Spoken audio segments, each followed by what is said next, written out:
Hi everybody, so today I filmed a first impression. It's the LA Girl Pro Coverage Foundation. I got mine off of Amazon for like under $12 and I'm in the shade Tan. So I go through putting the foundation on with a beauty blender and then a brush, and then I do put on the rest of my products on the camera so you guys can see how everything blended in.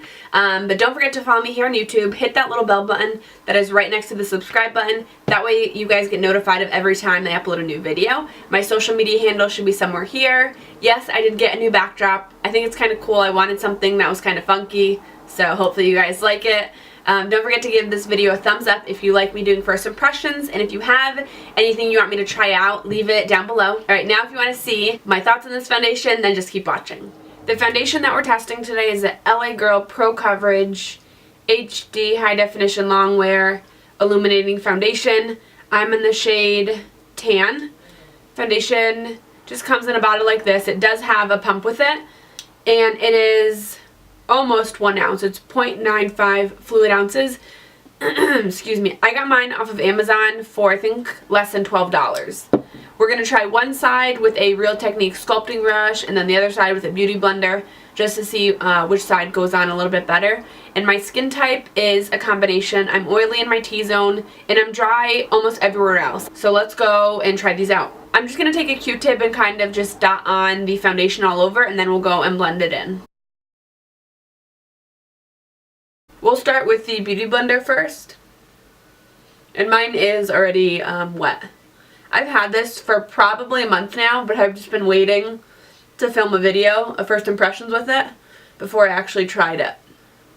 So right off the bat, the beauty blender does put it on pretty awesome. It actually pretty much did like full coverage right off the bat, which is really nice. I am going to use a brush for my forehead though because of the fact that it's hard for me to get in there with the beauty blender. Alright, so that applied amazingly with the beauty blender. Now let's try a Real Techniques brush. And I already had squeezed out about 3 pumps onto a palette just so that it was all set. I always work off of a palette and then kind of dot it on my skin and then go in with a brush. I never dip the brush right into the product.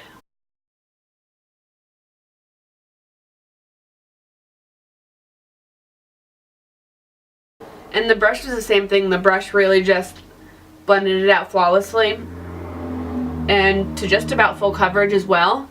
So that's pretty awesome that the foundation is good with a brush or a beauty blender. You don't really have to have one or the other. You can use either of them.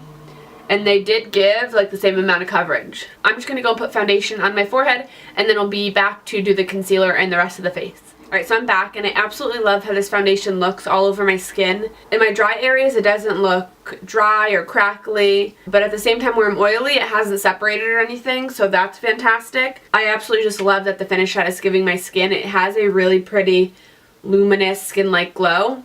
So far, so good. For concealer, I'm just going to use the Tarte Rainforest of the Sea Aqua Concealer in light medium. I think what I'm going to do is I'm going to put the product on, blend each product out, and then let you know how it blended into the skin instead of kind of having you watch every single step in real time. I will fast forward all of this, how the product did blending into the foundation, and then move on to the next step.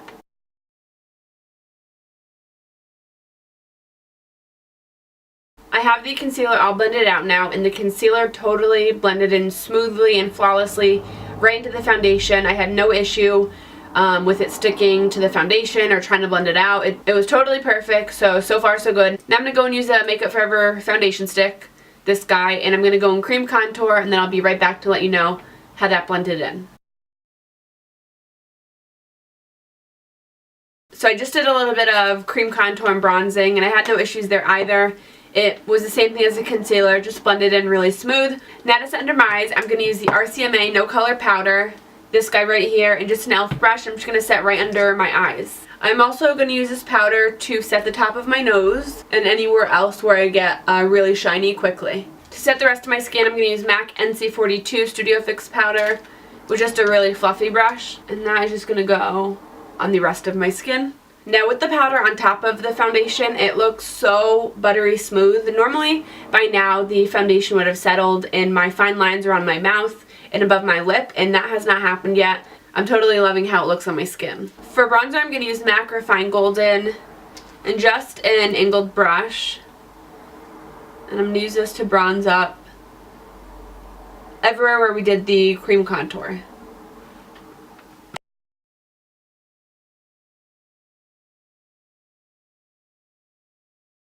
The blush I'm going to use is by NYX, and it's one of my favorite blushes hands down because it's super affordable. It's like a drugstore price, and you get so much blush, I'm not even kidding. Like, look how big this pan is. This is huge. Alright, so I've tried to say this like 6 times, but it is an ombre blush. So that just means that it is lighter on the bottom and it gets a little bit darker. So you can have a lighter blush, a darker blush, or mix them together. And it has a radiance too. So if you don't like a sheen to your skin, then I don't suggest it.